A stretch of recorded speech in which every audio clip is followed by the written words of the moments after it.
Hey, salut à tous, c'est Chad Fabiano. Aujourd'hui, on va parler de scaling, plus précisément de scaling horizontal et de scaling vertical. Je vais prendre le temps d'expliquer un peu c'est quoi le scaling, quand est-ce que tu peux commencer à faire ça avec tes publicités, puis je vais faire la différence entre les deux méthodes de scaling, soit horizontal et vertical.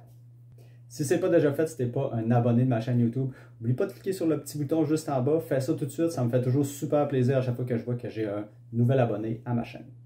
Donc le scaling, qu'est-ce que c'est? C'est vraiment simple. C'est l'étape qui suit l'optimisation de tes campagnes.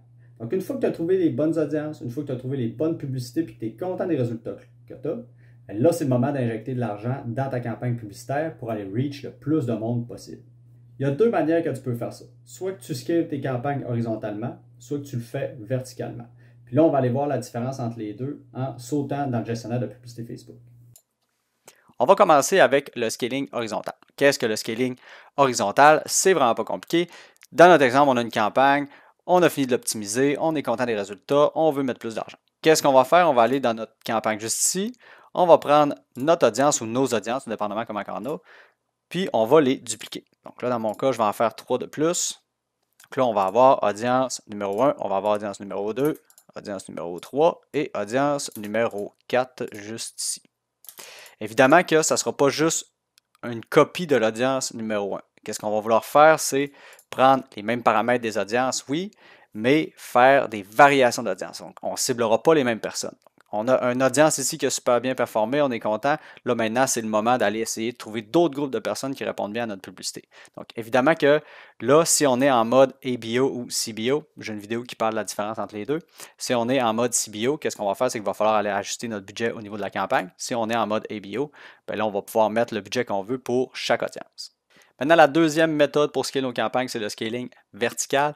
Qu'est-ce que c'est que le scaling vertical? C'est très, très simple. On a une campagne qui fonctionne bien encore, elle est optimisée, on est content des résultats. Qu'est-ce qu'on va faire? C'est qu'on va simplement augmenter graduellement le budget dans nos audiences. Donc là, par exemple, ici, j'ai 20 par jour. Qu'est-ce que je ferais? C'est que j'augmenterais tranquillement, graduellement. Il ne faut pas augmenter trop vite, sinon ça va affecter l'algorithme de Facebook.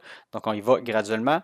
On peut y aller à coût de 20% par jour. Donc, dans ce cas-ci, ça serait par exemple 24, si mes maths sont bonnes.